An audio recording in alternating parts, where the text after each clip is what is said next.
فلا أقسم بمواقع النجوم وإنه لقسم لو تعلمون عظيم إنه لقرآن كريم في كتاب مكنون لا يمسه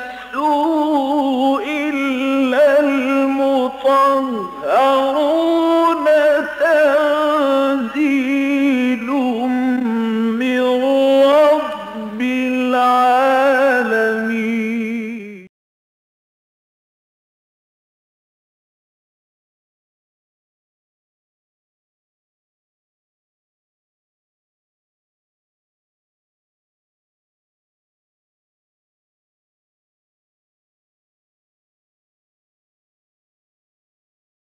أعوذ بالله من الشيطان الرجيم. بسم الله الرحمن الرحيم. أولم يروا أن الله الذي خلق السماوات والأرض قادر على أن يخلق مثلهم وجعل لهم أجلا لا ريب فيه فأبى الظالمون إلا كفورا. قل لو أنتم تملكون خزائن رحمة ربي إذا لأمسكتم خشية الإنفاق وكان الإنسان قتورا. ولقد آتينا موسى 9 آيات بينات فاسأل بني إسرائيل إذ جاءهم فقال له فرعون إني لأظنك يا موسى مسحورا. قال لقد علمت ما أنزل هؤلاء إلا رب السماوات والأرض بصائر وإني لأظنك يا فرعون مثبورا. فأراد أن يستفزهم من الأرض فأغرقناه ومن معه جميعا. وقلنا من بعده لبني إسرائيل اسكنوا الأرض فإذا جاء وعد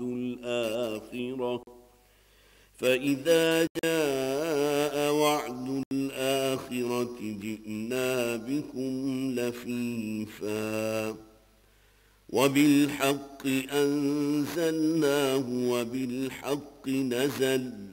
وما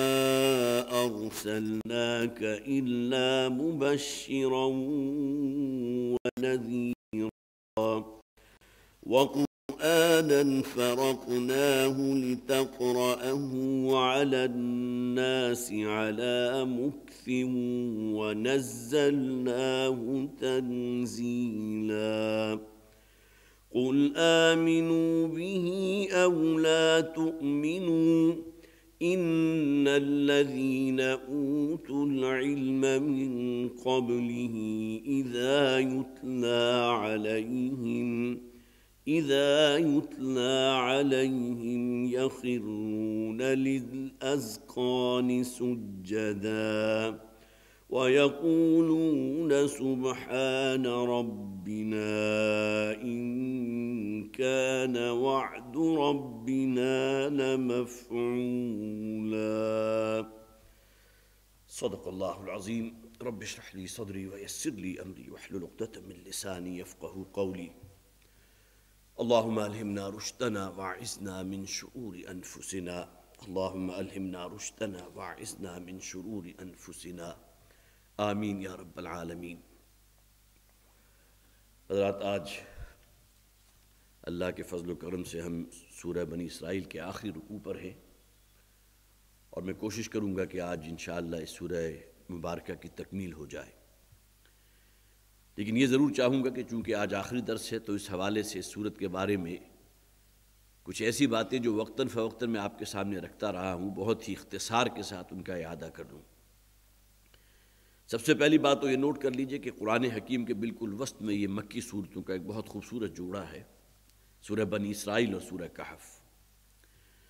سورہ بنی اسرائیل جو ہے اس کا آغاز اللہ کی تسبیح سے ہوا، سبحان الذی اسری بعبدہ لیلا من المسجد الحرام الى المسجد الاقصی، اور اس سورہ مبارکہ کا اختتام اللہ کی حمد پر ہوا، وَقُلِ الْحَمْدُ لِلَّهِ الَّذِي لَمْ يَتَّخِذْ وَلَدًا وَلَمْ يَكُنْ لَهُ شَرِيكٌ فِي الْمُلْكِ وَلَمْ يَكُنْ لَهُ وَلِيٌّ مِّنَ الذُّلِّ وَكَبِّرْهُ تَكْبِيرًا۔ گویا کہ اللہ کی تسبیح اور اللہ کی حمد یہ دو وہ کلمات ہیں کہ جو بہت ہی جامع ہیں، جن کے بارے میں نبی اکرم صلی اللہ علیہ وسلم کی وہ حدیث بھی بارہا آپ نے سنی کہ دو کلمے ایسے کہ جو زبان پر بہت خفیف ہے، بہت آسانی سے ادا ہو جاتے ہیں، نامہ اعمال میں وزن کے اعتبار سے بہت وزنی ہیں، بہت بھارے ہیں، اور سب سے بڑھ کے کہ رحمان کو بہت محبوب ہیں۔ کلمتان خفیفتان علی اللسان ثقیلتان فی المیزان حبیبتان الی الرحمن سبحان اللہ وبحمدہ سبحان اللہ العظیم۔ یہ دو کلمات کون سے ہیں؟ سبحان اللہ، الحمدللہ، اللہ کی حمد اور اللہ کی تسبیح۔ پھر اگلی بات نوٹ کیجئے کہ یہ سورہ مبارکہ کہ جس کی پہلی آیت نبی اکرم صلی اللہ علیہ وسلم کے سفر معراج کے زمینی حصے کو کور کرتی ہے۔ سبحان الذی اسری بعبدہ لیلا من المسجد الحرام الی المسجد الاقصی الذی بارکنا حولہ لنریہ من آیاتنا۔ بہت پاک ہے وہ ذات جو اپنے بندے کو راتوں رات لے گئی مسجد حرام سے مسجد اقصی تک۔ یہ نبی اکرم صلی اللہ علیہ وسلم کے سفر معراج کا زمینی حصہ تھا۔ جہاں تک آسمانی حصے کا معاملہ ہے وہ سورہ نجم کی غالباً 10 یا 11 آیات ہیں، ان میں تفصیل سے بیان ہوا۔ اس کے بعد آیت نمبر 2 سے لے کر آیت نمبر 7 تک یہ کل 6 آیات ہیں جن میں تاریخ بنی اسرائیل کے 2 ادوار کا ذکر کیا گیا، دور عروج، پھر ایک زوال، پھر عروج اور پھر زوال۔ اس میں پہلا دور عروج تو وہ تھا جو حضرت یوشع ابن نون علیہ السلام جو حضرت موسیٰ علیہ السلام کے خلیفہ تھے، ان کے دور میں جو عروج حاصل ہوا، اس کے بعد وہ باقی رہا یہاں تک کہ 578 قبل مسیح میں بخت نصر کے حملے نے گویا کہ اس زوال کو اپنی انتہا تک پہنچا دیا۔ یہ عروج اور زوال کا ایک، جسے آپ کہیے کہ جس طرح ایک ویو ہوتی ہے، اس کا معاملہ کہ عروج حضرت یوشع ابن نون کے زمانے میں، اور اس کے بعد پھر یہ کہ بخت نصر نے اس کو جو ہے جب وہ قوم انتہائی فاسق و فاجر ہو گئی اور اللہ تعالیٰ کی شریعت کے ساتھ وہ مذاق کرنے لگی، جس کا ذکر قرآن حکیم میں بہت سی جگہوں پر موجود ہے، جنہوں نے تورات کے احکامات کے اندر تبدیلی بھی کی ہے، اس کے سیاق و سباق میں بھی جو ہے فرق واقع کر دیا، آیات کو وہ اپنے معانی سے بالکل ہٹا کر بیان کرنے کی کوشش کی، گویا کہ اللہ کی شریعت کے احکامات کے اندر جو ہے وہ اس کے مرتکب ہوئے بہت بڑے جرم کے۔ اس کے بعد پھر حضرت عزیر علیہ السلام کا زمانہ آیا کہ جس میں پھر دوبارہ انہیں ایک عروج کا معاملہ ہوا، تا آ کے تقریباً 600 برس کا عروج، اور اس کے بعد پھر زوال آیا 70 عیسوی میں ٹائٹس رومی کے ہاتھوں۔ اور ان دونوں موقعوں پر یہ جو زوال کے معاملات تھے، ان میں لاکھوں کی تعداد میں یہودی جو ہے وہ قتل ہوئے ہیں، اور اتنی ہی تعداد میں ان کو جو ہے وہ پھر اسیر بھی بنا لیا گیا۔ اس کے بعد 2 رکوع ہم نے پڑھے تھے، تیسرا اور چوتھا رکوع بہت جامع ہمارے منتخب نصاب کا بھی بہت اہم درس ہے، کہ جس کے بارے میں حضرت عبداللہ ابن عباس رضی اللہ تعالیٰ عنہ کی روایت میں نے آپ کو سنائی ہوگی، جو حضرات بھی ان دروس میں باقاعدہ شامل رہے ہیں، پھر ایک دفعہ ان تمام چیزوں کو تازہ کر لیں، کہ وہ فرماتے ہیں کہ سورہ بنی اسرائیل کے ان 2 رکوعوں میں اللہ تعالیٰ نے تورات کی جملہ تعلیمات کا خلاصہ بیان کر دیا۔ زمانہ نزول کے اعتبار سے یہ سورت مکی ہے، اور ظاہر ہے کہ اسی صورت میں سوال بھی تھا کہ جو یہودیوں کے سکھانے پر قریش مکہ نے حضور سے کیا تھا کہ ذرا بتائیے روح کس کو کہتے ہیں، اصحاب کہف کا کیا معاملہ تھا، پھر اسی طرح ذوالقرنین کی حقیقت بتائیے۔ یہ سوالات وہ تھے جو یہودیوں نے شرارت کی تھی، اور مشرکین مکہ کو یہ پٹی پڑھائی تھی کہ جا کر اپنے رسول سے پوچھو اگر اس کو کوئی اس کے بارے میں معلوم ہے، اور بڑی تفصیل سے سورہ کہف کے اندر جو ہے اصحاب کہف کا واقعہ جو ہے ان کے حالات بیان کر دیے گئے، پھر ذوالقرنین کے حالات بڑی تفصیل سے بیان کیے گئے۔ سورہ بنی اسرائیل کے اندر ان کا جو تیسرا سوال تھا روح، اس کے بارے میں وہاں واضح کیا گیا۔ تو ان دو رکوعوں کے بارے میں ہم نے تفصیل سے پڑھا۔ اس کے بعد پھر بڑے مرکز میں ایک آیت تھی، اقم الصلاۃ لدلوک الشمس الی غسق اللیل وقرآن الفجر ان قرآن الفجر کان مشہودا۔ یہ آیت اور یہ مقام اس اعتبار سے بھی بہت اہم ہے کہ نبی اکرم صلی اللہ علیہ وسلم کو یہ تعلیم دی جا رہی ہے، اور ظاہر ہے کہ آپ کی وساطت سے تمام صحابہ کرام کو، کہ نماز ہے کہ جو سب سے بڑا سہارا ہے، جو بندے اور رب کے درمیان سب سے گہرا تعلق قائم ہوتا ہے وہ نماز کی حالت میں۔ لہذا صبح و شام کے اوقات میں اقم الصلاۃ لدلوک الشمس الی غسق اللیل وقرآن الفجر، اور خاص طور پر دن کا جو آغاز ہو رہا ہے فجر کی نماز، اس کے اندر طویل قرات، بہت سی روایات میں نے آپ کو سنائی بھی تھی، آپ کو یاد ہوگا، اور اسی میں پھر پیشن گوئی بھی کر دی گئی کہ کچھ عرصہ ہی بیتے گا، پھر اے نبی صلی اللہ علیہ وسلم آپ یہاں داخل ہوں گے فاتح کی حیثیت سے۔ وَقُلْ رَبِّ أَدْخِلْنِي مُدْخَلَ صِدْقٍ وَأَخْرِجْنِي مُخْرَجَ صِدْقٍ، اس میں پیشن گوئی کر دی گئی ہجرت کی، کہ پروردگار مجھے یہاں سے نکالنا ہے تو وہ بھی بہت ہی اکرام کا نکالنا ہو، اور پھر یہ کہ جب میرا داخلہ ہو تو پھر وہ بھی بہت ہی اکرام کا داخلہ ہو۔ اور اس کے بعد وہ آیت بھی ہم نے پڑھی، جاء الحق وزهق الباطل ان الباطل کان زہوقا، جبکہ یہ سورہ مبارکہ نازل ہو رہی تھی اس وقت تک تو اسلام کے غلبے کی کہیں دور دور تک کہیں کوئی آثار نظر نہیں آتے تھے، لیکن یہ کہ پیشین گوئی کر دی گئی تھی کہ وہ وقت زیادہ دور نہیں ہے کہ جب کہ حق لازماً غالب ہو کر رہے گا۔ جاء الحق وزهق الباطل، اور اس سورہ مبارکہ کے نزول کے میرا خیال ہے زیادہ سے زیادہ 8 یا 10 غالباً 10 یا 11 برس کے بعد نبی اکرم صلی اللہ علیہ وسلم فاتح کی حیثیت سے مکے میں بھی داخل ہوئے، تو وہ آیات اس اعتبار سے بھی بڑی اہم ہے۔ پھر اس سورہ مبارکہ کے وسط میں قصہ آدم و ابلیس بھی ہم نے پڑھا، اور یہ گویا کہ ان دونوں صورتوں کے جڑواں ہونے کی اب ایک بہت بڑا مظہر ہے کہ سورہ بنی اسرائیل میں بھی قصہ آدم و ابلیس موجود ہے، سورہ کہف میں بھی موجود ہے۔ پھر یہ کہ اس کے بعد ہم نے وہ آیات بھی پڑھی تھی کہ یہ لوگ اے نبی صلی اللہ علیہ وسلم آپ کی رسالت کے جو منکر ہیں تو اس کی اصل وجہ کیا ہے، کہ یہ اپنے جیسے کسی انسان کو نبی ماننے کو تیار نہیں، اور دلیل انہوں نے یہ دی تھی کہ اللہ تعالیٰ اگر کسی کو نبی اور رسول بنا کر بھیجتا تو کسی فرشتے کو بھیجنا چاہیے تھا۔ اللہ تعالیٰ نے ان کی دلیل اس سورہ مبارکہ میں کاٹ دی کہ اگر اس زمین میں فرشتے بستے اور آباد ہوتے، یہاں ان کی آبادیاں ہوتی، تو اللہ تعالیٰ لازماً کسی فرشتے ہی کو نبی اور رسول بنا کر بھیجتا، لیکن چونکہ یہاں انسان بستے ہیں لہٰذا اللہ کی سنت ہے، اللہ کا طریقہ ہے کہ ان کے لیے ہادی اور رہنما انہی کی جنس میں سے ہونا چاہیے، من انفسہم۔ ہر نبی اور رسول کا معاملہ یہ رہا کہ اپنی قوم ہی میں سے، ان کے بھائی بندوں میں سے اللہ تعالیٰ نے کسی ایک بندے کو منتخب کیا۔ اور پھر اس کے بعد آخری آیات جو ہیں جو آج ہمارے زیر درس آئیں گی، اس میں پھر بنی اسرائیل کا ذکر کیا گیا، آیت نمبر 101 سے لے کر 104 تک، اور پھر آخر میں بہت ہی 2 جامع آیات ہیں، قُلِ ادْعُوا اللَّهَ أَوِ ادْعُوا الرَّحْمَٰنَ أَيَّمَّا تَدْعُوا فَلَهُ الْأَسْمَاءُ الْحُسْنَىٰ۔ یہ 2 آیات دونوں کا آغاز لفظ قل سے ہو رہا ہے، اور اسی کی مشابہت دیکھیے اس سے اگلی سورہ کہف، اس کی 2 آیات بھی لفظ قل سے شروع ہو رہی ہیں، ان میں بھی گویا کہ آغاز جو ہو رہا ہے لفظ قل سے ہو رہا ہے، تو وہ انشاءاللہ آج ہمارے درس میں آ جائیں گی۔ اب آئیے چند باتیں تو میں نے بہت ہی اختصار کے ساتھ آپ کے سامنے رکھ دی، تاکہ جو حضرات بھی ان اجتماعات ان درس میں جو شریک رہے ہیں، کم سے کم یہ کہ وہ باتیں پھر ان کے ذہن میں تازہ ہو جائیں۔ اولم یروا ان اللہ الذی خلق السماوات والارض قادر علی ان یخلق مثلہم، کیا یہ غور نہیں کرتے، کیا یہ دیکھتے نہیں کہ وہ اللہ کی جس نے زمین و آسمان کو پیدا فرمایا، اس وسیع و عریض کائنات کو جس نے پیدا کر دیا، انسان کی حیثیت ہے کیا یہ سمجھتے ہیں کہ مرنے کے بعد انہیں دوبارہ زندہ نہیں کیا جا سکتا؟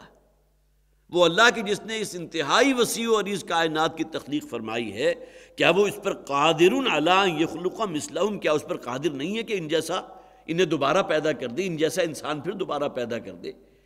وہی میں کہ جو اس دنیا میں موجود تھی، اسی میں کے اوپر ایک انسان جو ہے دوبارہ تعمیر کر دے۔ انسان کی اصل شے تو خود ہی ہے، میں تو آج بھی وہی ہوں جو میں بالکل پرائمری اسکول کے زمانے میں تھا، میں تو میری وہی کی وہی ہے، اگرچہ میرا جسم تبدیل ہو چکا، ہمارے خون کے خلیے جو ہے 2 مہینے کے اندر بالکل تبدیل ہو جاتے ہیں، ہماری اسکن کی جو اپر لیئر ہے یہ بھی تقریباً 4-5 مہینوں کے اندر چینج ہو جاتی ہے، یہ تمام چیزیں جو ہے ڈیکے کے پروسیس سے گزرتے ہیں اور نئے خلیے جو ہیں پیدا ہو رہے ہیں، گویا کہ جسم تو تبدیل ہو رہا ہے،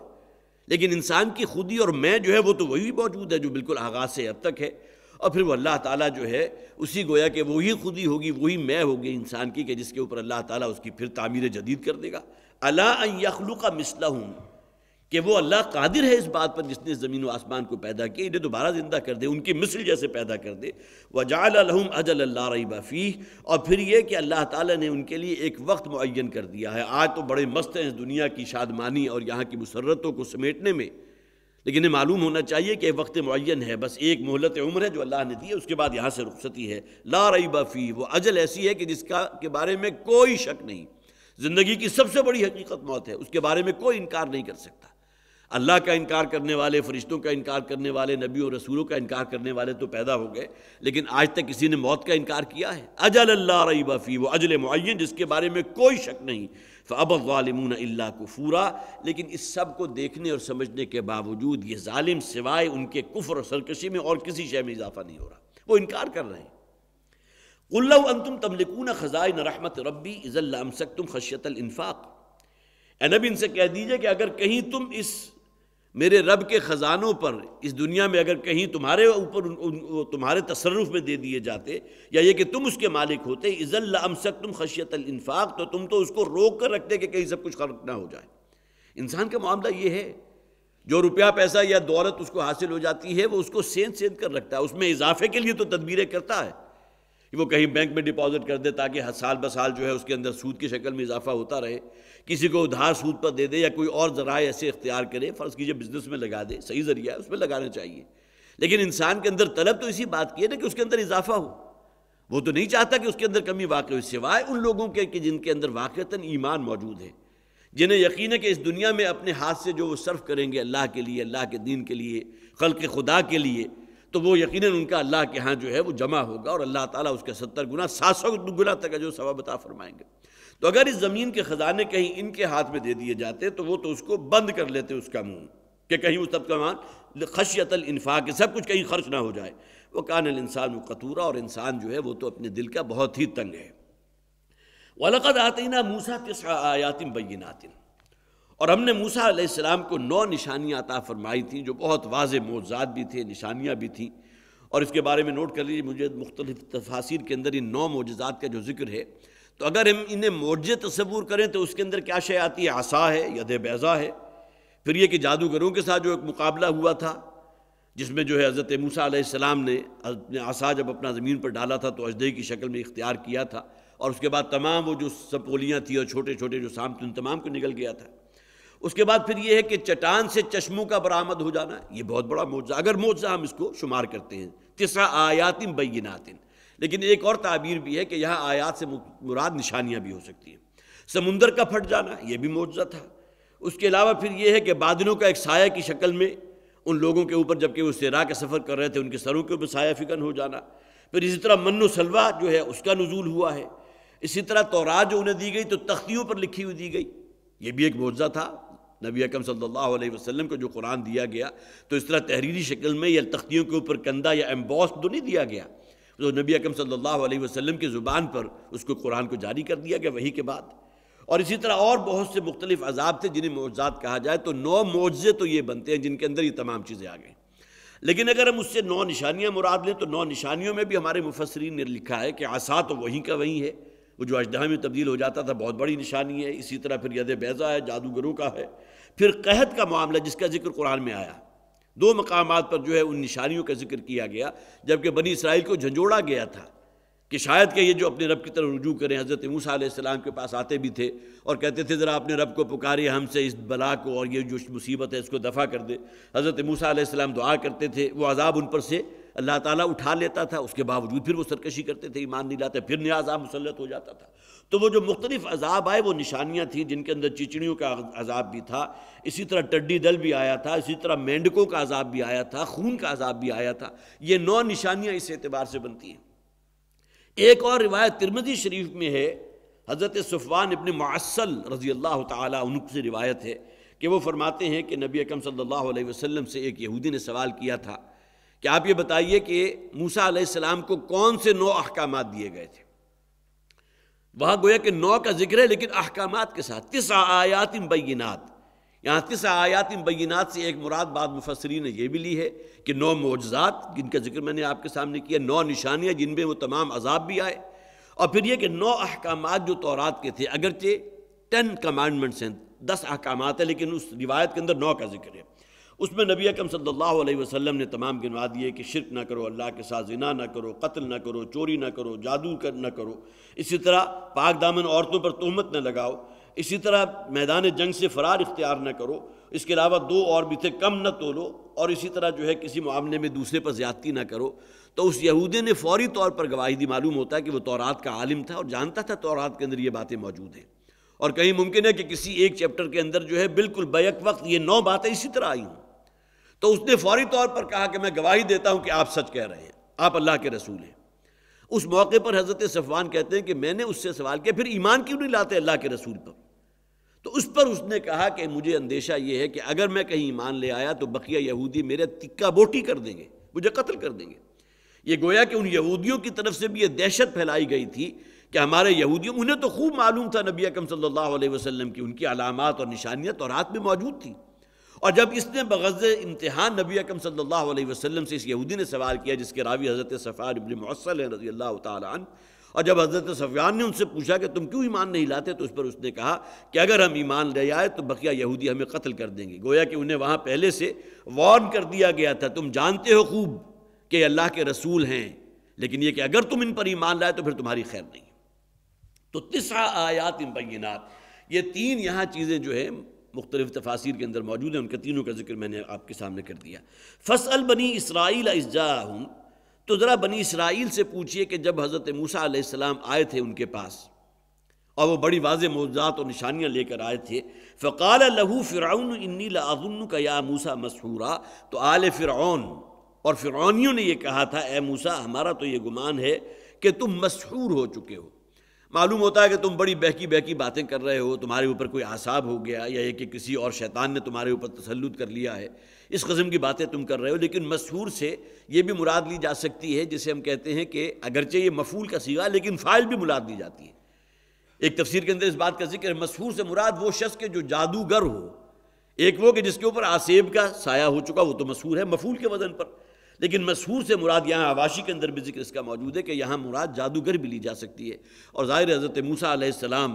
ان کا جو معاملہ تھا وہ عصائے موسیٰ تھا یا ید بیضا تھا یا اور وہ بڑے واضح معجزات تھے جن کو اس نے تعبیر کیا تھا کہ سوائے سحر کے اور جادوگری کے اور کچھ نہیں ہے۔ تو فقال له فرعون انی لاظنک یا موسیٰ مسحورا، تو فرعون نے ان سے کہا کہ میرے خیال میں، میرے گمان میں تو اے موسیٰ تمہارے اوپر کسی کا سایہ ہو چکا یا تم بہت بڑے جادوگر ہو۔ قال لقد علمت ما انزل هؤلاء الا رب السماوات والارض بصائر، تو حضرت موسیٰ علیہ السلام نے کہا کہ تم خوب اچھی طرح جانتے ہو کہ جو شے نازل کی گئی ہے تمہاری طرف الا رب السماوات والارض، وہ سوائے رب جو اس زمین و آسمان کا رب کائنات ہے، سوائے اس کے کلام کے اور کچھ نہیں۔ تورات کے بارے میں بھی معلوم ہوتا ہے اسے یقین تھا، جس طرح قرآن کے بارے میں ابو جہل سے جب پوچھا گیا تھا کہ تم کیا خیال ہے کہ محمد جو قرآن کی شکل میں ہمارے سامنے پیش کر رہے ہیں جھوٹ ہے، تو اس نے کہا تھا نہیں ہرگز جھوٹ نہیں ہے، لیکن یہ کہ میں ان پر ایمان لانے کو تیار نہیں۔ یہی معاملہ محسوس ہوتا ہے کہ فرعون کا بھی تھا کہ اس نے بھی حضرت موسیٰ علیہ السلام نے کہا کہ تم خوب اچھی طرح جان چکے ہو کہ جو شے نازل کی گئی ہے تمہاری طرف وہ سوائے اب اس رب کائنات کے اور کسی کی طرف سے نازل کی ہوئی نہیں ہے، اور بصائر ہے، یہ تمہاری آنکھ کھول دینے کے لیے ہے تاکہ میں تمہیں خوب اچھی طرح جو ہے باتیں واضح کر دی جائیں۔ وَإِنِّي لَأَظُنُّكَ يَا فِرْعَوْنُ مَسْبُورًا، اور یہاں حضرت موسیٰ علیہ السلام سے کہا گیا کہ آپ ان سے کہیے کہ یقیناً اے فرعون میں تمہارے بارے میں اس خیال میں مبتلا ہوں کہ تم عنقریب جو ہے تمہاری ہلاکت مقدر ہو کر رہے گی، اس لیے کہ اس طرح خوب اچھی طرح جانتے بوجھتے ایک رسول کا انکار کر دینا اور اس طرح اللہ کا انکار کر دینا، ظاہر ہے کہ جس نے تو خود دعویٰ کیا تھا انا ربکم الاعلیٰ، میں ہوں تمہارا رب اعلیٰ۔ رب تو وہ ہوتا ہے جس کی اطاعت کی جائے، میرا ہر حکم تمہارے لیے واجب الاطاعت ہے، میں کسی آسمانی خدا کو، آسمانی رب کو، آسمانی باپ کو ماننے کو تیار نہیں، میں ہوں یہاں۔ فرعونیت کا دعوے دار تو وہ تھا، لہذا حضرت موسیٰ علیہ السلام نے کہا کہ مجھے خیال یہ ہے، میرا گمان یہ ہے کہ اب تمہاری ہلاکت اور تمہاری جو ہے موت اس کا وقت قریب ہے۔ فَأَرَادَ أَن يَسْتَفِزَّهُم مِّنَ الْأَرْضِ، تو فرعون نے تو پوری طرح پلاننگ کر لی، منصوبہ بندی کر لی اور پورا ارادہ کر لیا کہ بنی اسرائیل کو اور موسیٰ کو جو ہے زمین سے بے دخل کر دیا جائے، جلاوطن کر دیا جائے۔ اب ظاہر ہے کہ وہ نوبت تو ابھی آئی نہیں، ابھی ان کی پلاننگ ہی ہو رہی ہوگی کہ حضرت موسیٰ علیہ السلام کو اللہ کا حکم ہوا، بنی اسرائیل کو لے کر نکل گیا، اور اس کے بعد تعاقب میں جب آیا فرعون، آل فرعون، ان کے لاؤ لشکر، وہ تمام کے تمام غرق کر دیے گئے، جیسا کہ اسی آیت کے بقیہ حصے میں اس کا بیان آ رہا ہے۔ فَأَرَادَ أَن يَسْتَفِزَّهُم مِّنَ الْأَرْضِ، اس نے تو بڑی پلاننگ کی تھی، بڑی جو ہے وہ منصوبہ بندی کی تھی کہ ان تمام لوگوں کو، بنی اسرائیل کو اور موسیٰ علیہ السلام کو یہاں سے بے دخل کر دے، نکال دے زمین سے۔ فَأَغْرَقْنَاهُمْ، لیکن نتیجہ کیا نکلا؟ ہم نے ان تمام کو غرق کر دیا۔ اور وہ تفصیل و واقعہ آپ کا ذات کے علم میں ہے۔ حضرت موسیٰ جو ہے وہ بنی اسرائیل کو لے کر نکلے تھے، اور اس کے پیچھے جب معلوم ہوا تو تعاقب میں فرعون آیا اپنے لاؤ لشکر سمیت، اور اسے یہ معلوم تھا کہ آگے سمندر ہے، کہاں جائیں گے بچ کر، وہ جسے آپ کہیے کہ فتح کے نشے میں بالکل سرشار ہوگا۔ ادھر یہ بنی اسرائیل جب انہوں نے دیکھا وہ ٹاپے سنی گھوڑے کی، اور پھر دیکھا کہ گرد و غبار جو ہے اڑتا چلا آ رہا ہے، معلوم ہوتا ہے ہمارے تعاقب میں ہے فرعون اور اس کے لاؤ لشکر، تو انہوں نے تو کہہ دیا حضرت موسیٰ علیہ السلام انا لمدرکون، ہم تو پکڑے گئے، ہمیں تم نے لا کر کہاں ہمیں جو ہے ہلاکت کے کنارے پر پہنچا دیا، آگے سمندر موجود ہے اور پیچھے فرعون جو اپنے لاؤ لشکر سمیت چلا آ رہا ہے ہمارے تعاقب میں، انا لمدرکون۔ اس موقع پر پھر اللہ تعالیٰ نے حضرت موسیٰ علیہ السلام کو حکم دیا تھا کہ اپنے اس عصا کو ذرا اس سمندر پر بھی مارو۔ پہلے چٹان پر مارا تھا تو 12 چشمے پھوٹ گئے تھے، اب اسی عصا کو، اور یہی عصا تھا کہ جو گویا کہ پھر سب سے بڑا مظہر بنا تھا اس فتح کا جو جادوگروں کے ساتھ جو مقابلہ ہوا تھا۔ اب یہی عصا تمہارے ہاتھ میں، اسے سمندر پر مارو۔ اور اس کے بعد پھر جب انہوں نے سمندر پر کو مارا تو فم بجست، وہاں تو یہ تھا کہ فم بجست من حسنتا عشرۃ عینا، اس میں سے 12 چشمے پھوٹ گئے، یہاں جو ہے سمندر پھٹ گیا۔ حضرت موسیٰ علیہ السلام بنی اسرائیل کو لے کر نکل گئے، اور فرعون جب آیا ہے، قرآن حکیم اس بات کا ذکر کرتا ہے، ایسا نہیں تھا جیسا کہ بعد میں لوگوں نے کہا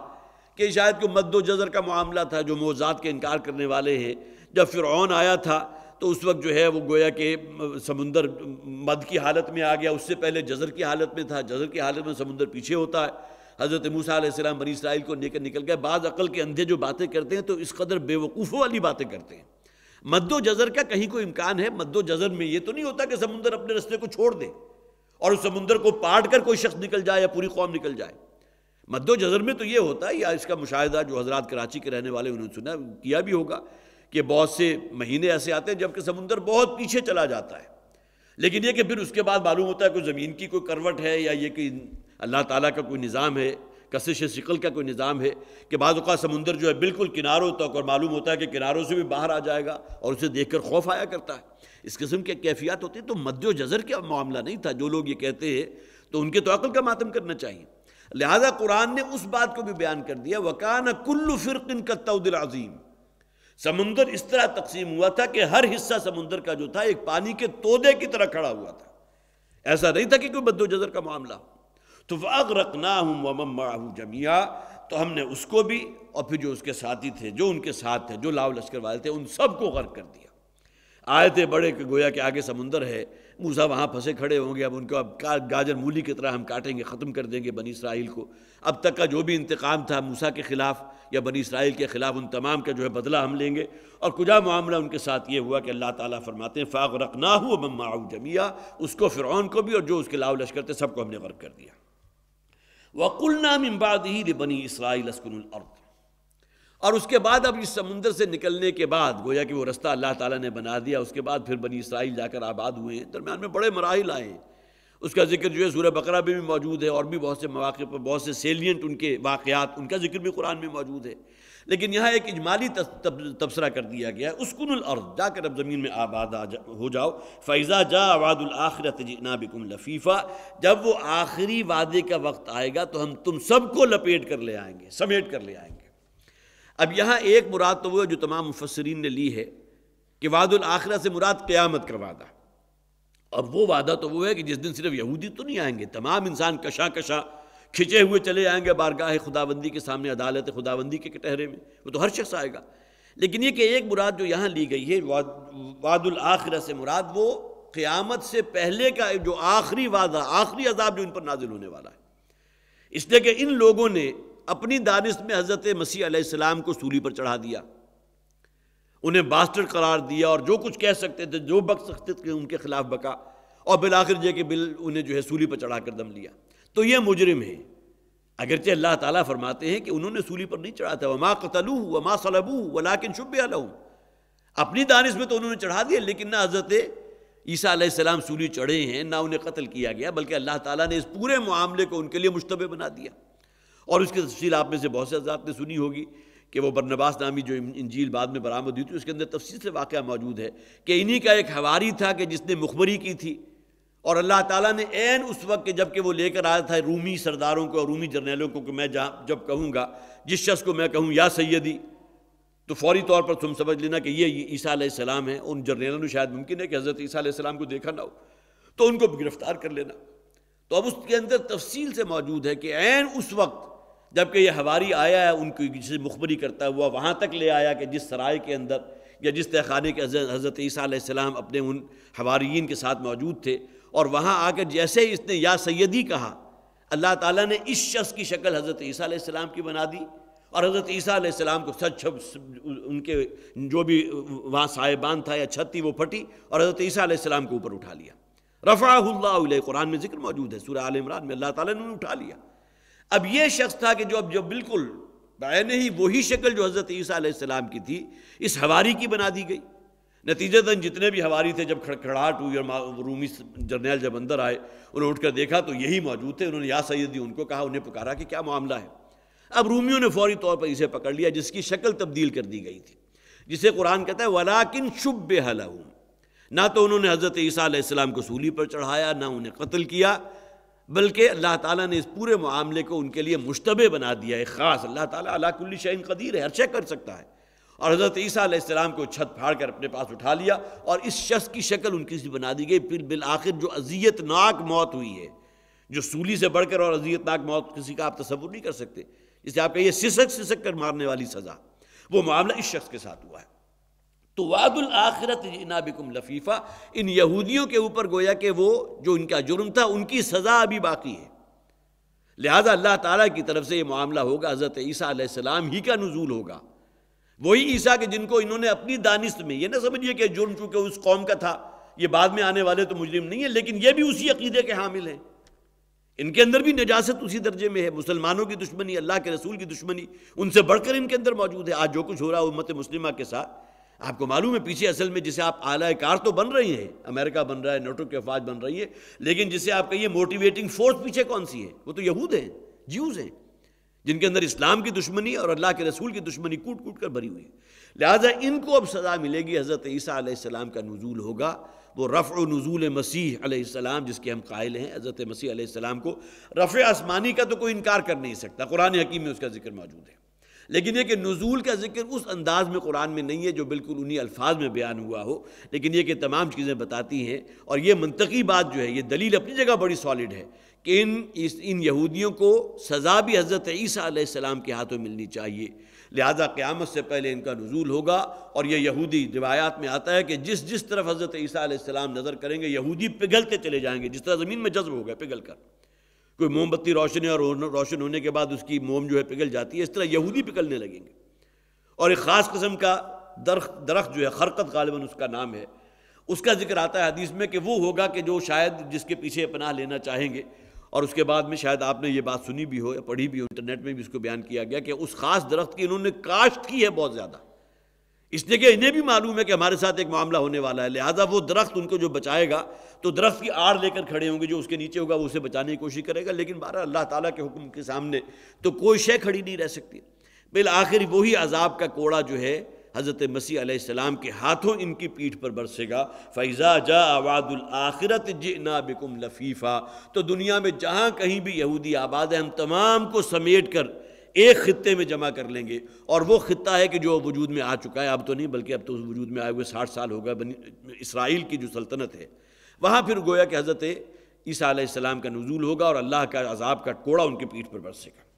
تو فَإِذَا جَاءَ وَعْدُ الْآخِرَةِ، ایک مراد وہ بھی ہو سکتی ہے کہ قیامت کا دن، آخرت کا دن، اس دن تمام لوگ جو ہیں وہ تو ہر شخص اللہ کے بارگاہ میں پیش کیا جائے گا، لیکن یہاں ایک مراد یہ بھی ہے کہ جب وہ آخری عذاب کا وقت آئے گا کہ جو ابھی ڈیو ہے ان کے اوپر، حضرت عیسیٰ علیہ السلام کو جو سولی پر چڑھایا تھا انہوں نے، اس عذاب کی ایگزیکیوشن جب ہوگی تو حضرت عیسیٰ علیہ السلام ہی گویا کہ اس کا ذریعہ بنیں گے، اور ان تمام یہودیوں کو اکٹھا کر ہم ایک جگہ جمع کر دیں گے، جئنا بکم لفیفا، تمہیں سمیٹ کر ہم لے آئیں گے ایک جگہ کے اوپر۔ وَبِالْحَقِّ أَنزَلْنَاهُ وَبِالْحَقِّ نَزَلَ، اب یہاں جو ہے آخری آیات خاص طور پر نبی اکرم صلی اللہ علیہ وسلم اور اس قرآن کے حوالے سے، وَبِالْحَقِّ أَنزَلْنَاهُ وَبِالْحَقِّ نَزَلَ، اس قرآن کو ہم نے نازل کیا ہے حق کے ساتھ، اور یہ حق لے کر نازل ہوا ہے۔ بڑا پیارا انداز ہے، ایسا نہیں ہے نبی اکرم صلی اللہ علیہ وسلم پر یہ کلام جو نازل کیا گیا تو ان کا کہیں جس طرح تم سمجھتے ہو خود ساختہ کلام ہے، بلکہ یہ کہ یہ حق کے ساتھ نازل ہوا، اللہ تعالیٰ نے اس کو نازل فرمایا ہے اور حق لے کر نازل ہوا ہے۔ حلت و حرمت کا معیار کیا ہے؟ قرآن میں بیان کر دیا گیا، کیا حق ہے کیا باطل ہے، اس شے کو کس نے واضح کیا؟ قرآن نے واضح کیا۔ وَبِالْحَقِّ أَنزَلْنَاهُ وَبِالْحَقِّ نَزَلَ، اس قرآن کو ہم نے اتارا ہے حق کے ساتھ، وَبِالْحَقِّ نَزَلَ، اور یہ حق لے کر نازل ہوا ہے، وَمَا أَرْسَلْنَاكَ إِلَّا مُبَشِّرًا وَنَذِيرًا، اور اے نبی صلی اللہ علیہ وسلم ہم نے آپ کو نہیں بھیجا مگر مبشر، خوشخبری سنانے والا بنا کر۔ جو لوگ اس قرآن پر ایمان لائیں گے، اللہ کو اپنا رب تسلیم کریں گے، آخرت پر ایمان لائیں گے، محمد رسول اللہ صلی اللہ علیہ وسلم کو اللہ کا رسول مانیں گے، ان کے لیے نبی اکرم صلی اللہ علیہ وسلم خوشخبری دینے والے مبشر ہیں، وَنَذِيرًا، اور خبردار کر دینے والے ان لوگوں کو جو گمراہی کی دلدلوں کے اندر دھسے ہوئے ہیں، جو غلط رستوں پر چل رہے ہیں۔ وَقُرْآنًا فَرَقْنَاهُ لِتَقْرَأَهُ عَلَى النَّاسِ عَلَى مُكْثٍ، اور یہ قرآن ہے جو گویا کہ پڑھنے کے لیے نازل کیا گیا، صرف پڑھنے کے لیے نہیں تو عمل کرنے کے لیے بھی نازل کیا گیا، لِتَقْرَأَهُ عَلَى النَّاسِ عَلَى مُكْثٍ، تاکہ اے نبی صلی اللہ علیہ وسلم آپ اس قرآن کو پڑھیں، اس کی تلاوت کریں لوگوں پر ٹھہر ٹھہر کر، یک بار کی۔ ایسا نہیں ہے کہ جس طرح آپ سمجھیے کہ کوئی کوڑا ایک دم سنا دیا، ٹھیک ہے، شاہی بیان عام طور پر اسی طرح سنایا جاتا ہے، وہ کھولا جاتا ہے اس رول کو، اسکرول کو کھول کر، اور ایک جو ہے پورا فرمان ان کا پڑھ دیا جاتا ہے، لیکن نبی اکرم صلی اللہ علیہ وسلم کو کہا گیا اس قرآن کو ان پر تلاوت کیجئے، انہیں پڑھ کر سنائیے ٹھہر ٹھہر کر، وَنَزَّلْنَاهُ تَنزِيلًا، اور اس قرآن کو ہم نے بھی جو اتارا ہے تو تنزیل کے مطابق اتارا۔ ایک تو انزال کے مطابق اترنا ہے کہ یک بارگی قرآن کا نازل ہو جانا، اس کے بارے میں ہم تسلیم کرتے ہیں کہ شب قدر جو رمضان کے آخری عشرے کی طاق راتوں میں سے کوئی ایک رات ہے، اس کے بارے میں موجود ہے نا سورۃ القدر میں، اِنَّا أَنزَلْنَاهُ فِي لَيْلَةِ الْقَدْرِ، وہاں انزال کا لفظ آیا، کسی شے کو یک بارگی کہیں سے نازل کر دینا کسی اور مقام پر۔ لوح محفوظ سے سمائے دنیا تک یہ قرآن نازل کیا گیا شب قدر میں، جو 27ویں 25ویں 23ویں 29ویں کوئی بھی ہو سکتی ہے طاق راتوں میں سے، وہ انزال بطریق انزال ہے،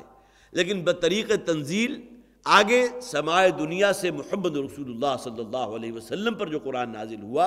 تو وہ وقفے وقفے سے نازل ہوا، چند آیات نازل ہو رہی ہیں، صرف 3 آیات پر مشتمل ایک صورت نازل ہو گئی، وَالْعَصْرِ إِنَّ الْإِنسَانَ لَفِي خُسْرٍ إِنَّا أَنزَلْنَاهُ فِي لَيْلَةِ الْقَدْرِ، اس میں تو آیات زیادہ، إِنَّا أَعْطَيْنَاكَ الْكَوْثَرَ فَصَلِّ لِرَبِّكَ وَانْحَرْ، یہ 3 آیات پر مشتمل صورتیں بھی نازل ہو رہی ہیں۔ کہیں پوری سورہ انعام جو غالباً 12 یا 14 رکوع پر مشتمل ہے، تقریباً ایک پارے کے ہم وزن، وہ یک بارگی حضور پر نازل ہوئی، جس کے بارے میں جب ہم نے اس کا یہاں درس کا آغاز کیا تھا، بلکہ میرے سلسلہ درس کا آغاز سورہ انعام سے ہوا تھا، اور اس سے پہلے سورہ مائدہ والد محترم رحمۃ اللہ علیہ ان کے زندگی ہی میں وہ درس جو ہے مکمل ہو گیا تھا، اس کے بعد پھر سورہ انعام سے میں نے اس کو گویا کہ ذمہ داری کو اٹھایا تھا۔ اس موقع پر میں نے عرض کیا تھا کہ بخاری کی روایت موجود ہے کہ سورہ انعام نبی اکرم صلی اللہ علیہ وسلم پر یک بارگی نازل ہوئی، اور اس صورت میں نازل ہوئی کہ 70,000 فرشتے جو ہے ان کے جلوں میں اس کا نزول ہوا، کہ جن کے زبانوں پر اللہ کی حمد اور اللہ کی تسبیح کے ترانے تھے، اور پوری کائنات گونج رہی تھی ان ترانوں سے، گویا کہ 70,000 فرشتوں کے ترانوں کے جلوں میں سورہ انعام نازل ہوا، اتنی مکمل صورت۔ تو اس حوالے سے جو فرمایا گیا نزلناہ تنزیلا، قرآن حکیم کی تنزیل کا معاملہ، کہ واقعات جو ہیں وہ گویا کہ حالات کے مطابق قرآن کی آیات نازل ہو رہی۔ غزوہ بدر ہو گیا، پیٹھ بھی تھپکی گئی ہے، غزوہ احد ہو گیا تو یہاں جو ہے مسلمانوں کے لیے اندر جو ایک انڈسپلن والا معاملہ آ گیا تھا، اس کے اوپر انہیں جو ہے پکڑا بھی گیا، ان کی گرفت بھی کی گئی۔ یہ تمام چیزیں آپ کو ملے گی تنزیل بطریق تنزیل، کہ آہستہ آہستہ واقعات کے مطابق قرآن حکیم نبی اکرم صلی اللہ علیہ وسلم پر نازل ہوا۔ یہ الگ بات ہے کہ یہ اعتراض یہودیوں کی طرف سے بھی تھا، اور یہودیوں کے سکھانے پر قریش مکہ بھی اعتراض کیا کرتے تھے کہ جس طرح حضرت موسیٰ علیہ السلام کو تورات دی گئی تھی یک بارگی، وہ کوہ طور پر تشریف لے گا اور وہاں تختیوں کی شکل میں اللہ کی شریعت کے یا تورات کے جو کمانڈمنٹس ہیں 10 کمانڈمنٹس، وہ اس کے اوپر کندہ تھے، امبوسڈ تھے، اور تختیوں کی شکل میں حضرت موسیٰ علیہ السلام جو ہے کوہ طور سے لے کر آئے تھے، اپنی قوم کے سامنے پیش کیے تھے۔ ظاہر ہے اوپر کوئی فیکٹری تو نہیں لگی ہوئی تھی کہ وہاں باقاعدہ پتھر کی سیلیں کاٹی گئی ہوں اور اس کے بعد کسی مشین کے ذریعے، اور اس میں کتنا وقت لگے گا اس کو کندہ کیا گیا ہو۔ تو حضرت موسیٰ علیہ السلام کو تورات ملی تھی اس شان کے ساتھ۔ اب ان کی طرف سے یہ اعتراض تھا کہ جس طرح حضرت موسیٰ کو دی گئی تورات، یہی معاملہ محمد کے ساتھ کیوں نہیں ہوا صلی اللہ علیہ وسلم؟ انہیں بھی قرآن دیا جاتا تو یک بار ہی نازل ہونا چاہیے تھا، لیکن یہاں اللہ تعالیٰ فرما رہے ہیں کہ ہم نے قرآن حکیم کو نازل کیا ہے تنزیل کے اعتبار سے۔ ایک انزال اس کا ہے جو لوح محفوظ سے سمائے دنیا تک ہو گیا شب قدر میں، لیکن اس کے بعد اللہ کے رسول پر یہ نازل ہوا ہے تو بہت آہستہ آہستہ حالات اور واقعات اس کے مترادفات کے اعتبار سے۔ پھر چند باتیں میں نے اور نوٹ کی تھی کہ یہ تنزیل کے اعتبار سے بطریق تنزیل جو قرآن نازل ہوا ہے تو اس میں کون سی حکمتیں ہیں؟ نمبر ایک یہ کہ حفظ میں آسانی رہے، اس لیے کہ یہ وہ بات ہے جو قرآن میں 2 مقامات پر کہا گیا، وَلَا تَعْجَلْ بِالْقُرْآنِ، اے نبی صلی اللہ علیہ وسلم قرآن کو یاد کرنے میں آپ بہت زیادہ عجلت نہ کیجیے، اپنے اوپر مشقت نہ لیں۔ یہی معاملہ سورہ قیامہ میں کہا گیا، لَا تُحَرِّكْ بِهِ لِسَانَكَ۔ لہذا قرآن حکیم کو یاد کرنا اور حفظ کرنا آسان ہو جائے، اس حوالے سے بھی گویا کہ ایک حکمت ہے بہت بڑی، تنزیل میں آہستہ آہستہ قرآن نازل ہو رہا ہے۔ اور اسی طرح پھر یہ کہ اعمال قرآن حکیم کے احکامات پر عمل کرنا آسان ہو جاتا ہے۔ یک بارگی اگر تمام احکامات سامنے رکھ دیے جائیں تو آدمی کے لیے عمل کرنا کچھ مشکل ہوگا، لیکن آہستہ آہستہ اگر قرآن کے احکامات کا نزول ہوگا تو گویا کہ اعمال پر جو بھی احکام ہے اس پر عمل کرنے میں بھی آسانی ہوگی۔ اسی طرح پھر یہ کہ مختلف جو حالات و واقعات ہیں اس کے مطابق جو ہے کمنٹس بھی ہیں قرآن میں دیے گئے، جیسا کہ میں نے عرض کیا غزوہ احد میں مسلمانوں کے حوالے سے جو ایک غلطی ہو گئی تھی، ایک بہت بڑی غلطی تھی جس کی سزا دی گئی، کہ اللہ تعالیٰ خود فرماتے ہیں کہ ہم نے تو بدر کی طرح تمہیں فتح دے دی تھی یوم احد میں، لیکن جب تمہاری طرف سے یہ معاملہ ہوا کہ تم نے امیر کے حکم کی نافرمانی کی، حکم عدولو کی، تو پھر اللہ تعالیٰ کی طرف سے آزمائش آئی اور وہ فتح جو تھی وہ بظاہر شکست میں تبدیل ہو گئی تھی۔ تو حالات کے مطابق جو ہے پھر اللہ تعالیٰ کی طرف سے تبصرے اور کمنٹس بھی ہوتے رہے۔ اس کے علاوہ ایک اور بھی ہے کہ قرآن حکیم اس پر گواہ ہے کہ لِنُثَبِّتَ بِهِ فُؤَادَكَ، اے نبی صلی اللہ علیہ وسلم اگر ہم اس قرآن کو یک بارگی آپ پر نازل کر دیتے تو آپ اس کا تحمل نہ کر پاتے۔ یہ اللہ کا کلام ہے نا، جیسا کہ سورہ حشر میں فرمایا گیا کہ اگر ہم اس قرآن کو پہاڑ پر نازل کر دیتے تو وہ پھٹ جاتا اور دب جاتا۔ تو قرآن میں یہ بھی کہا گیا کہ اگر ہم اسے آپ پر یک بارگی نازل کر دیتے تو اس کے اندر یہ معاملہ ہو سکتا تھا، لہٰذا ہم نے اسے بطریق تنزیل نازل کیا، آہستہ آہستہ نازل کیا، لِنُثَبِّتَ بِهِ فُؤَادَكَ، تاکہ آپ کا قلب مبارک اس کا تحمل کر سکے، آپ کے قلب مبارک کے اندر ایک ثبات پیدا ہو سکے۔ تو یہ 4 حکمتیں گویا کہ الگ سے بھی ہیں، انزال اور تنزیل کے حوالے سے، بطریق تنزیل جو ہے اس میں 4 حکمتیں یہ بھی شامل ہیں۔ قُلْ آمِنُوا بِهِ أَوْ لَا تُؤْمِنُوا، اے نبی ان سے کہہ دیجئے خواہ ایمان لاؤ اس قرآن پر یا نہ لاؤ، یہ اختیار تو انسان کو اللہ نے دیا ہے، اسی کی بنیاد پر آخرت میں محاسبہ ہوگا کہ جو اختیار دیا تھا اسے کس رستے میں استعمال کیا۔ قُلْ آمِنُوا بِهِ أَوْ لَا تُؤْمِنُوا، اے نبی ان سے کہہ دیجئے ایمان لاؤ یا نہ لاؤ،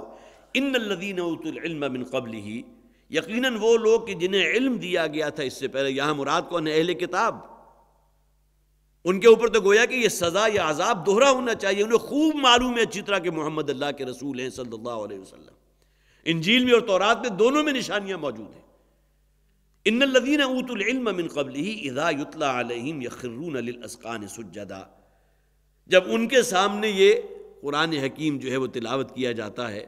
اب ان میں سے جو لوگ ایمان لے آئے، اگرچہ تعداد بہت کم تھی، حضرت عبداللہ ابن سلام رضی اللہ تعالیٰ عنہ ان کا نام آتا ہے، یہودی عالم تھے، حضور پر ایمان لے آئے اور اس کے بعد اس طرح یہ جہاد میں انہوں نے حصہ لیا ہے، جس طرح دامے درے میں سخن نبی اکرم صلی اللہ علیہ وسلم کا ساتھ دیا، آپ کے دست و بازو بنے، اور بھی بہت سی مثالیں ہوں گی، لیکن سب سے نمایاں نام ان کا ہے۔ تو اوت العلم سے اگر مراد و اہل کتاب لیں تو گویا کہ وہ تو خوب اچھی طرح جانتے ہیں، لیکن اگر مراد یہ لیں کہ ہر وہ شخص جسے واقعتاً علم حقیقی حاصل ہے، اس میں وہ تمام لوگ شامل ہو گئے کہ جو اس وقت تک نبی اکرم صلی اللہ علیہ وسلم پر ایمان لا چکے تھے، یخرون للاذقان سجدا، اذا یتلی علیہم یخرون للاذقان سجدا، جب قرآن حکیم کی تلاوت ان کے سامنے کی جاتی ہے، ان پر پڑھے جاتے ہیں اللہ کی آیات، تو وہ اپنے ٹھوڑیوں کے بل سجدے میں گر پڑتے ہیں، گویا کہ اللہ تعالیٰ کی عظمت شان، اس کی جلالت شان، اس قرآن کے اندر اپنا ایک جسے آپ کہیے سحر موجود ہے، یہ انسان کے دلوں کو کیپچر کرنے کی صلاحیت اس کے اندر موجود ہے۔ یہ الگ بات ہے چونکہ ہماری زبان وہ نہیں ہے، ورنہ یہ کہ جن لوگوں کی اپنی زبان وہ ہے، عربی زبان تھی، ان میں سے بہت سی مثالیں ایسے قرآن حکیم کو سننے کے بعد انہوں نے کیا کہا، ما ھذا کلام البشر، کسی انسان کا کلام نہیں ہو سکتا۔ ان کی آنکھوں سے جو وَإِذَا سَمِعُوا مَا أُنزِلَ إِلَى الرَّسُولِ تَرَىٰ أَعْيُنُهُمْ تَفِيضُ مِنَ الدَّمْعِ، وہ جب اللہ کی آیات کو سنتے ہیں تو ان کی آنکھوں سے جو ہے آنسوؤں کی جھڑیاں بہ نکلتی ہیں۔ یہ تمام چیزیں گویا کہ اللہ کی اس عظمت شان کا، جسے آپ کہیے کہ اس کا ایک تصور ہے، اس کی ہیبت کا تصور، اس کی پکڑ کا تصور، یہ تمام چیزیں جو انسان کے اوپر اس کو غالب کر دیتی ہیں۔ تو فرمایا گیا یخرون للاذقان سجدا، وہ ٹھوڑیوں کے بل سجدہ ریز ہو جاتے ہیں۔ اصل میں سجدہ تو پیشانی اور ناک، یہ 2 چیزیں جو ہے یہ زمین کے ساتھ لگ جائیں تو سجدہ کہلاتا ہے۔ بعض اعضاء سجدہ کرتے ہیں، اس کا مجھے بھی مشاہدہ ہوا، کبھی اگر میں بیٹھا ہوا ہوں تو ساتھ آ کے کوئی سنتیں پڑھنے لگا تو یہ وہ صرف سجدہ کر رہے ہیں، سر کا بھی صرف یہ اوپر کا حصہ زمین سے ٹکا ہوا ہے، یہ نہیں، بلکہ سجدہ کرنا چاہیے تو ناک انسان کی جو ہے وہ زمین کے ساتھ ٹچ کرنی چاہیے، بلکہ تھوڑی سی پریس ہونی چاہیے، سجدے کے آداب میں سے یہ۔ اس سے جو کہا گیا نا کہ 5 یا 7 چیزیں ہیں کہ جو زمین کے ساتھ لگی ہونی چاہیے، دونوں ہتھیلیاں لگی ہونی چاہیے، دونوں گھٹنے لگے ہونے چاہیے. اسی طرح بعض کہتے ہیں کہ جو پیچھے سے بعض حضرات سجدے کی حالت میں پاؤں اٹھا لیتے ہیں وہ بھی غلط ہے، پاؤں کو زمین کے ساتھ ٹچ ہونا چاہیے. پھر یہاں پیشانی، صرف پیشانی نہیں بلکہ اس کے ساتھ ناک جو ہے وہ بھی گویا کہ سجدہ گاہ جو ہے، جو زمین ہے، جو جائے نماز ہے، اس کے ساتھ مس ہونی چاہیے. تو یخرون للاذقان، یہاں ٹھوڑیوں کا ذکر کیا، یہ اصل میں مبالغہ ہے. گویا کہ اب سجدے کی حالت میں اپنے چہرے کو رگڑ بھی رہے ہیں، آہوزاری بھی ہے، عجز اور انکساری بھی ہے، جسے آپ کہیے کہ تمام وہ کیفیات ہے جس میں انسان جو ہے گویا کہ زمین کے اندر دھنس جانا چاہتا ہے، اب چہرے کو لوٹ پوٹ کر رہا ہے اسی خاک میں. تو یہ گویا کہ سجدے کے جو بھی مظاہر ہیں ان میں ایک مبالغے کا معاملہ. للاذقان سجدا، گویا کہ صرف ماتھا اور ناک ہی نہیں بلکہ ان کی ٹھوڑیاں جو ہیں وہ بھی زمین کے ساتھ لگی ہوئی، اس درجے مبالغہ. وَيَقُولُونَ سُبْحَانَ رَبِّنَا إِن كَانَ وَعْدُ رَبِّنَا لَمَفْعُولًا، اور وہ کہتے ہیں پاک ہے ہمارا رب، بہت اعلیٰ عرفہ ہے اس کی شان. یقیناً إِن كَانَ وَعْدُ رَبِّنَا لَمَفْعُولًا، یقیناً ہمارے رب کا وعدہ جو ہے پورا ہو کر رہے گا. اور وہ وعدہ ہے کیا؟ وہ وعدہ یہی ہے کہ آخرت بھی ہوگی، مرنے کے بعد کی زندگی بھی ہے، روز حساب بھی ہوگا، یوم حشر بھی ہوگا، پھر جنت یا دوزخ ہے جو لازماً ہر انسان کے حصے میں آنے والی ہے، یا جنت ہوگی ہمیشہ کے لیے، دوزخ ہوگی ہمیشہ کے لیے، جہنم ہوگی. یہ تمام وعدے جس کا ذکر کیا گیا وہ لازماً پورے ہو کر رہیں گے. لمفعولا، ان پر لازماً عمل ہو کر رہے گا. وَيَخِرُّونَ لِلْأَذْقَانِ يَبْكُونَ، اور اسی طرح وہ گر پڑتے ہیں بے ساختہ اپنی ٹھوڑیوں کے بل روتے ہوئے. یہ وَيَزِيدُهُمْ خُشُوعًا، اور ان کے خشوع و خضوع اور عاجزی اور انکساری ہی میں اضافہ ہوتا ہے. یہ وہی جیسا کہ میں نے عرض کیا تھا، اس میں سجدے کے اندر مبالغے کی حد تک انسان کا عاجزی اور زاری اور آہ و زاری اختیار کرنا وہ مراد ہے. یہ آیت سجدہ ہے. آپ تمام حضرات جو بھی یہ آیات سن رہے ہیں اس کے بعد جب گھر جائیں گے تو سجدہ ضرور کر لیجیے گا. اب آئیے آخری 2 آیات ہے. قُلِ ادْعُوا اللَّهَ أَوِ ادْعُوا الرَّحْمَٰنَ، اے نبی صلی اللہ علیہ وسلم ان سے کہیے یا تو اللہ کہہ کر پکار لو یا رحمان کہہ کر پکار لو، یہ تمہیں آزادی ہے. اسی طرح فرمایا گیا غالباً سورہ اعراف کے اندر وَلِلَّهِ الْأَسْمَاءُ الْحُسْنَىٰ فَادْعُوهُ بِهَا، تمام اچھے نام، ہر خیر، ہر بھلائی، ہر اچھائی، ہر نیکی، ہر خوبی جس کا آپ تصور کر سکیں وہ اللہ کی ذات میں بتمام و کمال موجود. یہ ہمارا ایمان ہے. فَلِلَّهِ الْأَسْمَاءُ الْحُسْنَىٰ، ہر مثبت شے تو چلیے جسے آپ کہیے کہ اس درجے میں نہیں، ہر خوبی، ہر حسن، ہر شے اس میں شامل کر دیے، ہر خیر، ہر بھلائی اس کی ذات میں بدرجہ اتم موجود ہے. وَلِلَّهِ الْأَسْمَاءُ الْحُسْنَىٰ فَادْعُوهُ بِهَا، لہٰذا اس کے جو اچھے نام ہیں، جتنی صفات ہیں اس کے حوالے سے اس سے دعا کیا کرو، اسے پکارا کرو. سورہ اعراف میں فرمایا گیا. اور یہاں فرمایا گیا قُلِ ادْعُوا اللَّهَ أَوِ ادْعُوا الرَّحْمَٰنَ، اے نبی ان سے کہہ دیجئے خواہ اللہ کہہ کے پکار لو خواہ رحمان کہہ کر پکار لو، یہ دونوں نام ایک ہی ذات کے ہیں. اب مشرکین کی طرف سے بڑا اعتراض کیا گیا تھا کہ محمد ہمیں تو روکتے ہیں کہ ایک اللہ کے سوا کسی کو نہ پکارا کرو صلی اللہ علیہ وسلم، اور خود وہ رحمان کو بھی پکارتے ہیں، رحیم کو بھی پکارتے ہیں. گویا کہ ایک اللہ نہیں بلکہ کئی اللہ موجود ہے، معاذ اللہ. یہ ان کی طرف سے اعتراض بھی آیا ہے. ایک تفسیر کے اندر اس کا باقاعدہ ذکر کیا گیا کہ ان کی طرف سے اعتراض ہوتا تھا کہ ہمیں تو روکتے ہیں کہ 2 یا 3 یا 5 اللہ یا 5 خداؤں کو نہ پکارا کرو، خود اللہ کو بھی پکارتے ہیں، رحمان کو بھی. گویا کہ وہ الگ الگ شے ہیں. یہاں اس بات کی نفی کر دی گئی قُلِ ادْعُوا اللَّهَ أَوِ ادْعُوا الرَّحْمَٰنَ، اے نبی ان سے کہہ دیجئے خواہ اللہ کہہ کے پکار لو. اللہ الالہ، سب سے بڑا معبود. ال گویا کہ معرفہ کا ہے نا، الہ کے ساتھ ال لگا دیجئے تو الالہ اللہ بن گیا. الرحمن رحمت کا ٹھاٹھے مارتا ہوا سمندر. ایما تدعو فلہ الاسماء الحسنیٰ، جو جس نام سے بھی اسے پکارو گے، ہر اچھا نام، ہر خیر، ہر بھلائی، ہر حسن اس کی ذات میں موجود ہے. اس کے اسماء حسنہ گویا کہ مبنی ہے 99 نام، جن کے بارے میں ایک حدیث بھی موجود ہے کہ جس شخص نے ان 99 ناموں کو یاد کیا، اس کا احصاء کر لیا، تو اس کے لیے اللہ تعالیٰ کی طرف سے جنت کا وعدہ ہے. لیکن صرف یاد کرنے کے اوپر تو نہیں ہے، اس کا احصاء کر لینا، اس کو واقعتاً سمجھنا کہ اللہ تعالیٰ القادر ہے تو وہ ہر شے پر قادر ہے، فعال لما یرید ہے تو جس شے کا ارادہ کر لے وہ کر گزرتا ہے، العادل ہے، المقسط ہے، عدل و انصاف کرنے والا ہے، قسط سے کام لینے والا ہے، تو واقعتاً یہ کرنے والا ہے، وہ عدل و انصاف سے کام لے گا. گناہ کاروں کو وہاں چھوڑے گا نہیں، جہنم اس نے تیار کی ہے اپنے فاسق و فاجر لوگوں کے لیے. تو یہ گویا کہ اللہ تعالیٰ کی اسماء حسنہ جو ہے اس کا احصاء کر لینا، صرف یاد ہی نہیں بلکہ احصاء ہے. اس حدیث میں الفاظ جو ہیں احصاء کے ہیں کہ جس نے ان کا احصاء کر لیا اللہ تعالیٰ کا ان سے جنت کا وعدہ ہے. قل ادعوا اللہ او ادعوا الرحمن، اسی طرح رحمان کے نام سے مشرکین مکہ بڑے بدکتے تھے، وجہ میں نے آپ کو بتا دی، وہ تو صرف اللہ کے نام کو تو جانتے تھے، اس لیے کہ قرآن میں بہت سی جگہ پر موجود ہے، اے نبی آپ ان سے سوال کیجئے زمین و آسمان کو کس نے پیدا کیا، لَيَقُولُنَّ اللَّهُ، یہ لازماً کہیں گے اللہ نے پیدا کیا، اللہ کو تو جانتے تھے،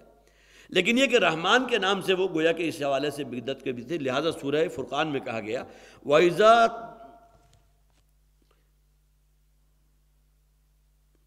قِيلَ لَهُمُ اسْجُدُوا لِلرَّحْمَنِ قَالُوا وَمَا الرَّحْمَنُ، جب ان سے کہا جاتا ہے رحمان کے سامنے سجدہ ریز ہو جاؤ تو یہ مشرکین مکہ کہتے ہیں کون رحمان، رحمان کو ہم نہیں جانتے، ہم تو اللہ کو جانتے ہیں، رحمان کو نہیں جانتے۔ تو یہاں اس بات کی بھی نفی کر دی گئی کہ اللہ کہہ کر پکار لو، رحمان کہہ کر پکار لو، ہر خوبی، ہر خیر، ہر حسن، ہر اچھائی اس کی ذات میں بدرجہ کمال موجود ہے۔ فَلَهُ الْأَسْمَاءُ الْحُسْنَى، تمام اسماء حسنہ، تمام اچھے نام اسی کے ہیں۔ وَلَا تَجْهَرْ بِصَلَاتِكَ، اور اے نبی صلی اللہ علیہ وسلم اپنی دعا یا اپنی نماز میں زیادہ اونچی آواز سے مت مانگیے۔ حضرت عائشہ صدیقہ رضی اللہ تعالیٰ عنہ سے روایت، ایک مسلم روایت بھی موجود ہے، وہ فرماتی ہیں کہ یہ آیت اصل میں دعا کے بارے میں ہے، اور اس میں کہا گیا، مسلمانوں کی بھی تلقین کی گئی کہ اللہ سے جب دعا مانگا کرو تو بہت اونچی آواز کے ساتھ نہ مانگا کرو۔ اور ایک روایت بھی ہے، ایک واقعہ بھی ہے، نبی اکرم صلی اللہ علیہ وسلم کہیں سے گزر رہے تھے، ایک شخص اللہ کو پکار رہا تھا بہت بلند آوازی کے ساتھ، تو حضور نے اسے منع کیا کہ جس کو تم پکار رہے ہو وہ تمہاری اس بلند آواز کا محتاج نہیں ہے، وہ تو دلوں کے رازوں سے بھی واقف ہے۔ زبان پر اگر صرف جسے آپ کہیے کہ سرگوشی کے انداز میں بھی اگر تم دعا کرو گے وہ بھی اللہ تعالیٰ سننے والا ہے۔ وَلَا تَجْهَرْ بِصَلَاتِكَ، اور دوسری ایک مراد یہ بھی لی گئی اپنے نمازوں میں پڑھنا۔ یہ سورہ مبارکہ مکی صورت ہے، اور قرآن حکیم کا کافی حصہ اس وقت تک نازل ہو چکا تھا، لہذا نمازوں میں جو مسلمان پڑھا کرتے تھے تو بلند آواز کے ساتھ قرآن پڑھتے تھے، خاص طور پر فجر کی نماز میں، چونکہ کہا بھی گیا اسی سورہ مبارکہ میں قرآن الفجر، فجر کی نماز میں قرآن کی طویل قرات ہونی چاہیے، قرآن کا پڑھا جانا فجر کی نماز میں۔ تو وہ ان مشرکین کی طرف سے اعتراض بھی ہوتا تھا، بلکہ ان کی طرف سے دھمکیاں بھی دی جاتی تھی، اس لیے کہ ان کی نیند میں خلل پڑ رہا ہے۔ فجر کے وقت وہ تو عادی ہے بالکل، جسے آپ کہیے کہ نیند کے ماتوں کی طرح سو رہے ہیں، اور اچانک آواز شروع ہو گئی۔ اور یہ واقعہ ہوا تھا والد محترم رحمۃ اللہ علیہ کے ساتھ، ایک مرتبہ قاضی عبدالقادر صاحب ساتھ تھے، وہ انہوں نے بیان کیا تھا کہ ایک مرتبہ کہیں بیرونی سفر میں تھے، ہوٹل میں کہیں ٹھہرے،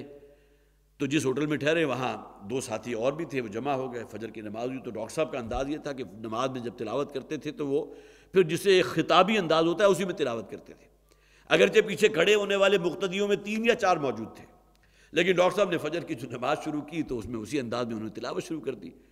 ابھی تھوڑی ہی دیر ہوئی تھی کہ دروازہ زور زور سے جو ہے وہ تھپ تھپانے کی آواز آئی، اور جو گویا کہ باہر سے کسی کے چیخنے چنگھاڑنے کی آواز شروع ہو گئی۔ معلوم ہوا کہ ساتھ کے کمرے کے اندر کوئی سو رہا تھا، اور اس کی جو ہے نیند میں خلل پڑ گیا اس آواز کی وجہ سے، اس نے آ کر جو ہے پھر وہ بہرحال اس کا نتیجہ یہ نکلا کہ ڈاکٹر صاحب بھی شاید وہ بات سمجھ گئے اور پھر آواز انہوں نے دھیمی کر دی۔ تو یہ گویا کہ ایک انداز ان کفار مکہ کی طرف سے بھی ہوتا تھا، لہذا وَلَا تَجْهَرْ بِصَلَاتِكَ، تو ایسی شے کہ جو ان کو اریٹیٹ کرے، آپ اپنی نماز میں آواز کو اتنا بلند نہ کیجئے کہ جس کی وجہ سے وہ اریٹیٹ ہوں، وَلَا تُخَافِتْ بِهَا، اور نہ ہی بالکل سرگوشی کے انداز میں پڑھیے۔ بعض لوگ ایسا ہیں کہ نماز اگر وہ پڑھا رہے ہیں تو اتنی آہستگی کے ساتھ پڑھتے ہیں کہ پیچھے کھڑے ہوئے لوگوں کو بھی سمجھ میں نہیں آ رہی ہوتی کیا پڑھ رہے ہیں، اگر اسپیکر موجود نہ ہو۔ نہیں، یہ بھی نہیں ہونا چاہیے، بلکہ اللہ کا کلام ہے، شاہانہ کلام ہے، فرمان شاہی ہے، اس کو پڑھا جانا چاہیے، لیکن اتنی بہت زیادہ بلند آوازی کے ساتھ بھی نہیں۔ یہ تمام چیزیں حکمت کے ساتھ، حکمت پر مبنی ہیں۔ وَابْتَغِ بَيْنَ ذَلِكَ سَبِيلًا، بلکہ ان دونوں کے درمیان نہ بہت بلند آوازی کے ساتھ نہ بہت ہی سرگوشی کے انداز میں، ان دونوں کے درمیان کا طریقہ اپنائیے۔ وَقُلِ الْحَمْدُ لِلَّهِ الَّذِي لَمْ يَتَّخِذْ وَلَدًا، اور اے نبی کہہ دیجئے کل شکر، کل تعریف اس اللہ کے لیے ہے جس نے کسی کو اپنا بیٹا نہیں بنایا۔ عیسائیوں کا عقیدہ حضرت مسیح علیہ السلام کے بارے میں کہ اللہ کے بیٹے ہیں، یہودی حضرت عزیر کو اللہ کے بیٹے کہتے ہیں، مشرکین مکہ فرشتوں کو اللہ کی بیٹیاں کہتے ہیں، یہ تمام چیزیں باطل ہیں۔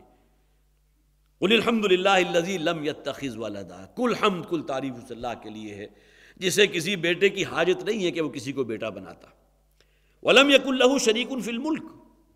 اور نہ ہی اس خدائی اختیار میں اس کا کوئی شریک ہے، اس کائنات کا کنٹرول اختیار اس کے ہاتھ میں ہے، کوئی اس کا شریک نہیں ہے، کسی کا اس کے ساتھ سانجا نہیں ہے۔ وَلَمْ يَكُنْ لَهُ وَلِيٌّ مِّنَ الذُّلِّ، اور نہ ہی اس کا کسی کے ساتھ دوستی کا تعلق ہے کمزوری کی بنیاد پر۔ اب یہ 3 ڈائمنشنز بیان کر دی گئیں جو گویا کہ کسی بھی شخص کا دوسرے کے ساتھ ایک تعلق مدد حاصل کرنے کا ہو سکتا ہے، بعض اوقات ایسا بھی ہوتا ہے کہ باپ بیٹے کی مدد حاصل کرتا ہے، بیٹا جب جوان ہو رہا ہے تو اس کے گویا کہ دست و بازو بن گیا، لم یتخذ ولدا۔ یہ ایک کمزوری ہے جو انسانوں میں پائی جاتی ہے کہ باپ بیٹے کی مدد حاصل کرتا ہے۔ وَلَمْ يَكُنْ لَهُ شَرِيكٌ فِي الْمُلْكِ، یا یہ کہ اپنے شریکوں میں سے دوسروں کی مدد حاصل کرنا۔ کوئی کاروبار چلانے کے لیے دنیا میں ہمارا معاملہ یہ ہے کہ ایک دوسرے کی مدد حاصل کرتے ہیں، مل جل کر کاروبار کرتے ہیں، شیئرز ہوتے ہیں، شیئر ہولڈرز ہوتے ہیں، اس کے بعد وہ کاروبار آگے چلتا ہے۔